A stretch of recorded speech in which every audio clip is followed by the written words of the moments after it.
yo duré un tiempo así, yo no quería hablar.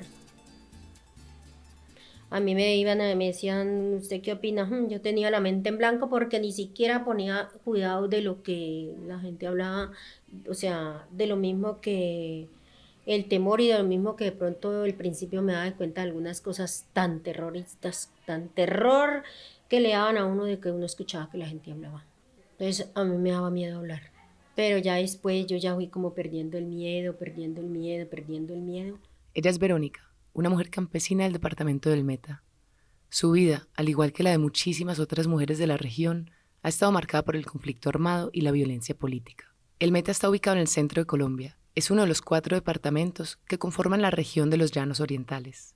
Según cifras del Centro Nacional de Memoria Histórica, el Meta ocupa el segundo lugar en los departamentos con el mayor número de víctimas de desaparición forzada. Asimismo, es el segundo departamento con el mayor número de víctimas de ejecuciones extrajudiciales cometidas por parte de las Fuerzas Armadas de Colombia. Las cifras son aterradoras. En Colombia hay más de 86.000 víctimas de desaparición forzada. En los Llanos Orientales hay 8.288 personas desaparecidas, 5.288 de ellas en el Meta. Las principales víctimas fueron campesinos y campesinas, militantes de partidos políticos de izquierda y líderes y lideresas de movimientos populares campesinos y de derechos humanos. Como trofeo de guerra, la sangre se ha derramado y aquel joven inocente que engañado fue llevado a este sitio muy lejano donde quedó masacrado con sevicia y inconsciencia por las balas de un soldado. Soy Tininis Katzanger Montoya y esto es Narrar los Silencios, el podcast del colectivo sociojurídico Orlando Falsborda. En esta primera temporada voy a hablar sobre la guerra y la desaparición forzada en el departamento del Meta y sobre lo que ha significado para los y las habitantes de la región vivir en medio del conflicto, la estigmatización y el terror. Para realizar este podcast acompañé al colectivo sociojurídico Orlando Falsborda durante 3 meses en Villavicencio, Meta. Esta organización desde hace 12 años busca víctimas de desaparición forzada y de ejecuciones extrajudiciales. Brinda acompañamiento jurídico, forense y psicosocial a sus familiares y visibiliza estos crímenes de lesa humanidad. Los relatos que he escuchado en los últimos meses están atravesados por un dolor inimaginable para quien no lo ha vivido, por un miedo que es transversal a la biografía, por un estado de alerta constante y por silencios. Las mujeres con las que hablé no solo han sido víctimas de amenazas, de desplazamientos forzados y de violencia sexual. También han sufrido la desaparición forzada de no uno, sino de varios familiares. A pesar del sufrimiento vivido, los relatos de estas mujeres dan cuenta de su resistencia y de una lucha incansable por sus derechos. Estas historias, así como tantas otras en todo el país, merecen ser contadas. Cada día que pasa, estoy más convencida de que aquella parte de la sociedad colombiana que ha tenido la suerte de nacer, crecer y vivir al margen de estas dinámicas de violencia, debería sentirse con la responsabilidad de escuchar a las víctimas de la guerra en el país. Es importante para poder entender lo que ha significado y sigue significando el conflicto armado, y así luchar por evitar que se repitan estas violaciones a los derechos humanos que nunca debieron ocurrir. En este primer capítulo voy a contarles sobre la colonización, la violencia política y el conflicto armado en el departamento del Meta. Hoy les venimos a contar lo que la guerra nos ha hecho pasar. Guerra sin límites, la guerra que nos condena. Somos madres, hermanas y compañeras de nuestro dolor sumergido en llanto. Ahora es nuestra fuerza. Por eso venimos a clamar con nuestra verdad. Cuando acá se habla de zonas y regiones, se habla en términos de ríos. Se habla del Bajo, del Medio y del Alto Ariari. Se habla del Guayabero y del Guaviare. Los ríos fueron vías de colonización de estas tierras y también fueron las vías del comercio para la exportación del caucho, de pieles de animales silvestres y de pescado durante la bonanza en la primera mitad del siglo XX. Al viajar desde Villavicencio hacia el sur, al municipio de Granada, se ve la cordillera oriental al lado derecho de la carretera. De allá bajan ríos de un cauce enorme, que en esta época están casi secos. En sus cuencas siempre hay retroexcavadoras sacando toneladas y toneladas de piedra y de arena diariamente. Estos enormes cauces responden a los crecimientos de agua cuando ésta baja abruptamente de la montaña. En el recorrido en carro se cruza río tras río por grandísimos puentes y se ven extensos latifundios de fincas ganaderas al lado y lado de la carretera. También se ven a lo lejos enormes columnas de humo saliendo de la tierra y perdiéndose en el cielo. Son zonas de explotación petrolera que se alcanzan a vislumbrar por las planicies que dan el nombre a esta región. A primera vista se intuye que esta región es económica y geoestratégicamente relevante. Según la Agencia Nacional de Hidrocarburos, en el Meta tiene lugar cerca del 50% de la producción petrolera del país. La región es rica en recursos hídricos, tiene suelos fértiles y vastas planicies aptas para la ganadería extensiva, y sus suelos albergan minerales como el coltán y el uranio.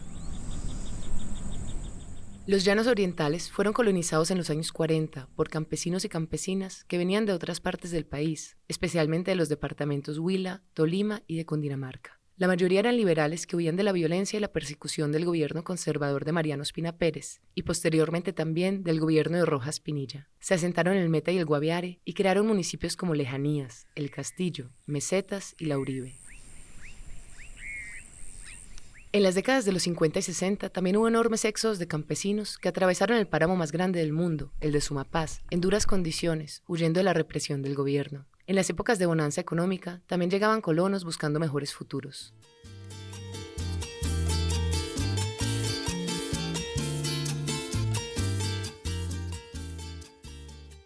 Para entender mejor el contexto de la región, hablé con Ramiro Orjuela, un abogado y defensor de derechos humanos y cofundador del colectivo Orlando Falsborda. Él me contó sobre las implicaciones de la tradición liberal de los colonos que llegaron a estas tierras. Fue muy fuerte el movimiento sindical y el movimiento agrario, y fue muy fuerte el Partido Comunista en esa región. Las migraciones liberales tenían un alto nivel organizativo y una conciencia de la importancia del trabajo colectivo de la tierra. Esto influyó en la organización de los campesinos colonos, en juntas de acción comunal, en movimientos sindicales y agrarios y en cooperativas. En su libro Selva Adentro, el sociólogo Alfredo Molano argumenta que los movimientos de resistencia armada de campesinos liberales prosperaron en este territorio porque eran la única forma de poder real. El Estado era supremamente débil o inexistente en estas regiones. Por eso, con el paso del tiempo, gran parte de la población empezó a reconocer como autoridad local a las guerrillas, que para entonces ya estaban formalizadas. Todo esto influyó en el fortalecimiento de las FARC en la región. Esto explica que en el Meta se firmarán los acuerdos de cese al fuego, paz y tregua entre el gobierno de Belisario Betancur y las FARC en el municipio de La Uribe. Y esto a su vez explica la arremetida paramilitar y estatal, cuyas principales víctimas fueron las y los habitantes de la región. Que si en esa época el gobierno hubiera cumplido los acuerdos que se firmaron, nos habríamos evitado 33 años de guerra y de masacres y de matanzas y de violencia. Y nos hubiéramos evitado miles y miles de muertos. El gobierno el que no cumplió. De los acuerdos con el gobierno Betancur nació el partido político Unión Patriótica en 1985. El partido estaba integrado por comunistas, por antiguos miembros de las FARC, por fuerzas liberales de izquierda y también por algunos conservadores.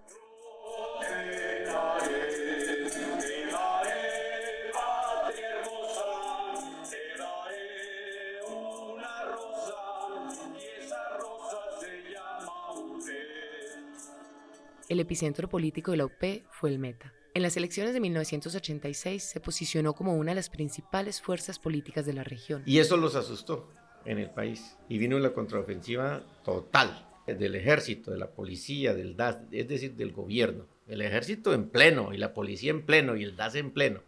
Su misión era exterminar a la Unión Patriótica. Y lo hicieron. Lo hicieron. Quedamos sobrevivientes muy poquitos realmente. Ramiro es uno de estos sobrevivientes del exterminio. Así como muchas de las personas con las cuales hablé, él perteneció a la UP desde sus inicios. Ramiro dice que lo que le salvó la vida a él y a muchos otros miembros de la Unión Patriótica fue que vivían en Bogotá y que venían solamente de manera puntual a hacer diligencias a la región. Lo que pasa es que empezaron a matarnos y pues los guerrilleros se volvieron pa'l monte. Pero los que no somos guerrilleros, nunca lo hemos sido, y fueron los que nos quedamos en la ciudad, fueron los que masacraron, porque a los del monte se defienden. En el Meta y el Guaviare, desde finales de los años 70, proliferaron los cultivos de coca para el comercio. Esto llevó a diferentes etapas de bonanza, que posteriormente estuvieron acompañadas de violencia. Hubo nuevas migraciones a la región, especialmente hombres ricos de las grandes ciudades del país, a menudo narcotraficantes que estaban involucrados en el negocio de las esmeraldas. Ellos trajeron consigo a miembros de las autodefensas del Magdalena Medio. Estos nuevos colonos, con el paso del tiempo, adquirieron miles de hectáreas de tierras y, en conjunto con la fuerza pública, comenzaron a asesinar a miembros de la Unión Patriótica, que no tenían la suerte de poder salir de la región fácilmente. También empezaron a asesinar a supuestos colaboradores de la guerrilla.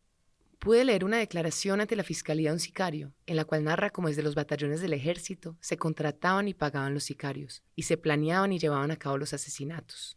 Como esta, hay muchas otras confesiones de sicarios que están archivadas y han sido ignoradas hasta el día de hoy. Y mi abuelita, mi viejita, fue muy seguidora de la izquierda, porque ella no se perdía una manifestación de la Unión Patriótica, si era en Villavo, si era en Bogotá, si era en Granada, donde fuera.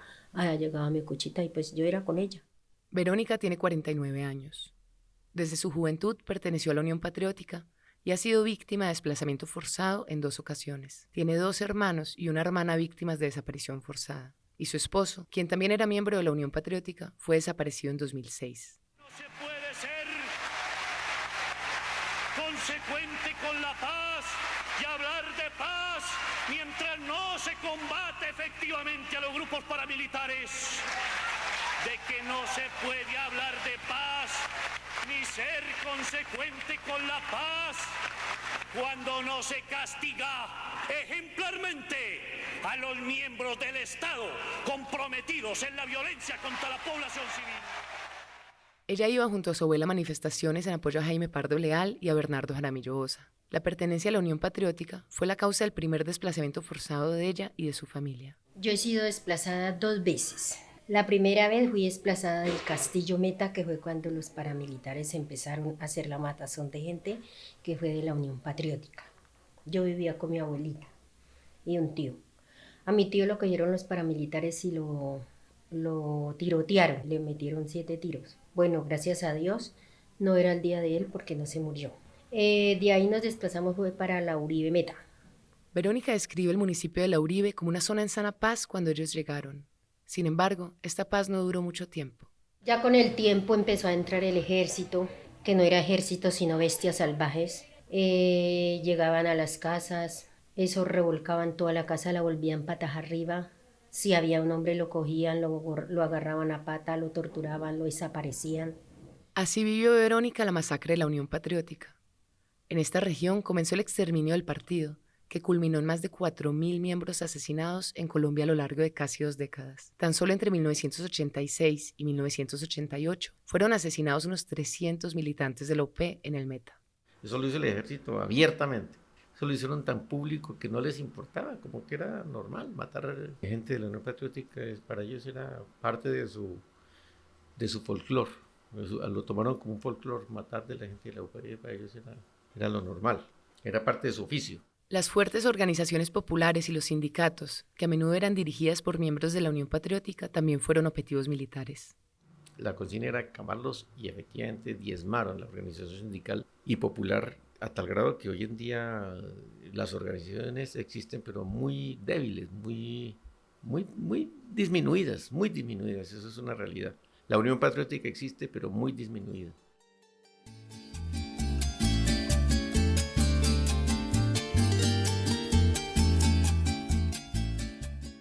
Y en la violencia lo que más me dolió fue perder a mi familia, desboronárseme todo lo que yo tenía porque lo tenía todo. Todo es todo. Sí, como vivía como pobre, tenía todo. En medio de la llegada de los paramilitares y el exterminio de integrantes de la Unión Patriótica, Inés, su esposo y sus hijos se asentaron en el municipio de Puerto Lleras y fundaron un caserío. Inés es una lideresa comunitaria que hoy en día tiene 61 años. Tuvo 4 hijos, de los cuales 2 fueron víctimas de desaparición forzada. En el tiempo como en el 85, cuando se llevaron al papá de mis hijos. Nosotros vivíamos en el municipio de Puerto Lleras, en una vereda que finalmente se le dio el nombre de Villa de la Paz, porque hubimos muchas familias que nos colonizamos en esa región y formamos nuestro fundo, nuestra finquita. Y allá nosotros vivíamos en un ranchito improviso, como un cambullón, y ahí teníamos plátano, yuca, en ese entonces, y unas matas de coca. Antes mencioné la bonanza cocalera desde finales de los años 70. Desde entonces, el Meta y el Guaviare han sido los departamentos con el mayor número de cultivos de coca en el país. En esa época, era normal que muchos campesinos y campesinas cultivaran matas de coca y también que trabajaran en fincas cocaleras. Una tarde, cuando su esposo estaba trabajando en el cultivo, Inés desde su casa vio cómo del monte salieron 3 hombres de civil y armados, que fueron a donde él estaba desyerbando las plantas. Después de un momento, vio como 2 hombres se lo llevaron por el monte y el tercero caminó hacia la casa de ella. Ese día, Inés fue víctima de violencia verbal, física y sexual. Y estas son las horas, ya son 37 años que él no ha aparecido. Y el papá de mis hijos no apareció. De ahí en adelante empecé una vida que yo, mejor dicho, no me volví loca, no sé por qué, por el esfuerzo que yo hacía por luchar por mis hijos, para criarlos, porque tan bebés no tenía yo vecinos, no tenía amigos, no tenía para dónde irme, familia ni nada, no tenía plata. Nada, no tenía nada porque inclusive el ranchito era un ranchito como esos de pescadores, de esos improvisos que no tiene paredes por ningún lado ni nada. Inés me cuenta que en esa época no hacía nada más que trabajar la tierra, tomar tinto, fumar cigarrillo y leer libros. Me dice que la lectura la salvó de enloquecerse y la ayudaba a distraerse de su precaria situación económica. Con el paso del tiempo, fueron llegando nuevos colonos al caserío. Poco a poco allá se fue organizando la gente, o sea, en el campo nos fuimos organizando, que teníamos que mirar esto, porque ya habíamos bastante colonos y todo eso, que hacer una junta de acción comunal. A Inés la nombraron en la Junta de Acción Comunal y ella empezó a trabajar con la comunidad. En esa época aún no había mucha información sobre organizaciones de derechos humanos que ayudaran a las víctimas del conflicto a reivindicar sus derechos, y mucho menos a buscar a víctimas de desaparición forzada. Pero a mí me daba miedo, yo nunca por allá yo pronunciaba nada de eso. No, que él se había ido y que no volvía y que no había vuelto, que lo estaba esperando, y como era la verdad, yo vivía esperándolo. Por temor, ella no le contaba a nadie que su esposo había sido desaparecido. Inés hacía parte del sindicato de campesinos y de Sintragro y fue candidata a la lista del Consejo de la UP en Puerto Lleras. Después fue elegida por la Asociación de Juntas de Acción Comunales para que se capacitara en boticas comunitarias. A Inés le encantaba ese trabajo comunitario. Abrió y manejó una farmacia en Villa La Paz durante 10 años. Un día estaba regresando al caserío y en el camino la interceptó el ejército. Y como que me fue agarrando y me fue metiendo para un lado del camino, para el monte. Y me iban tildando y me decían que yo era la enfermera de la guerrilla y que me iban a llevar en el helicóptero, me iban a llevar yo no sé para dónde. Inés se salvó en esa ocasión de que se le llevara el ejército porque los integrantes de la Junta de Acción Comunal se enteraron de la retención y fueron en grupo a exigir que la dejaran ir. Esta historia es un ejemplo del contexto de violencia sociopolítica contra militantes de partidos de izquierda y de procesos populares que se vivió entre las décadas de los años 80 e inicios de los 90.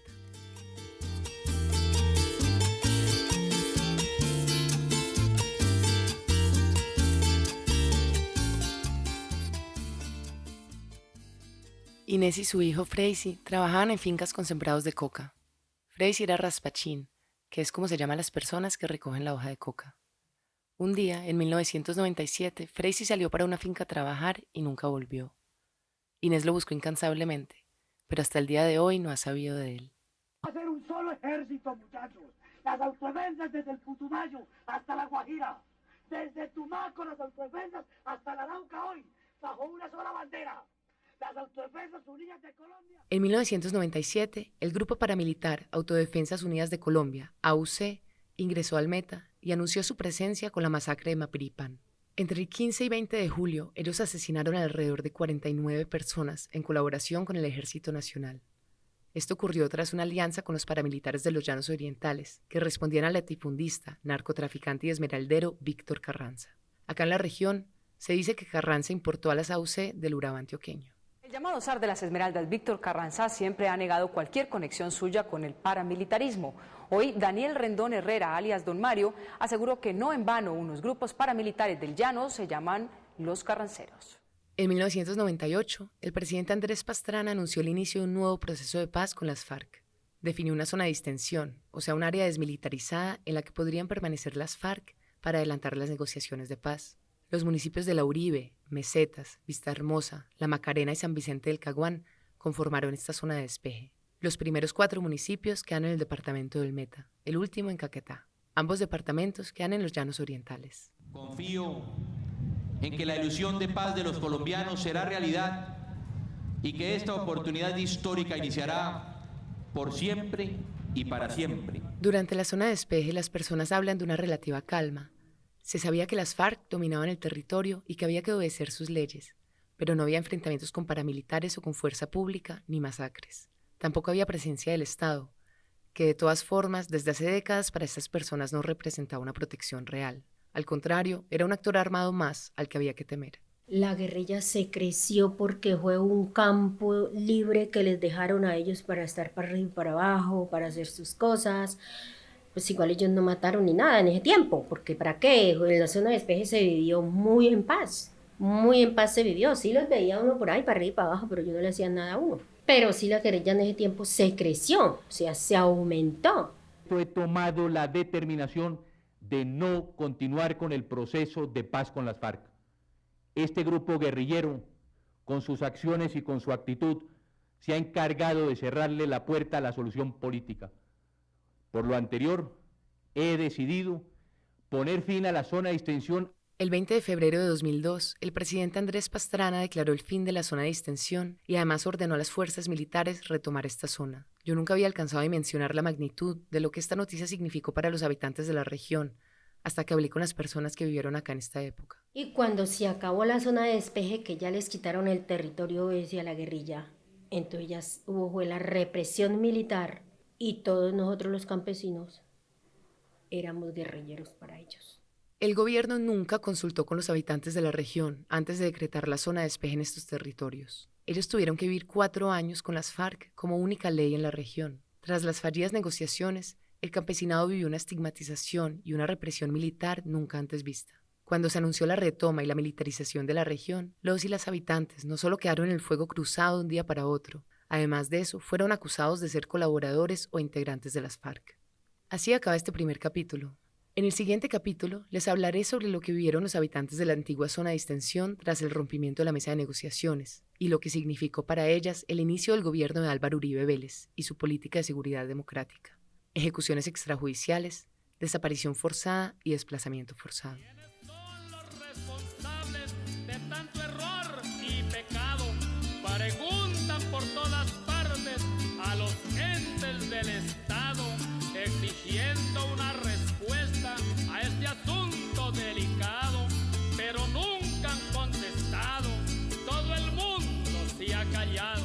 Esto fue el primer capítulo de Narrar los Silencios, el podcast del colectivo sociojurídico Orlando Falsborda. El trabajo periodístico, la moderación y la edición de este capítulo estuvieron a cargo de quien les habla, Tininis Katzanger Montoya.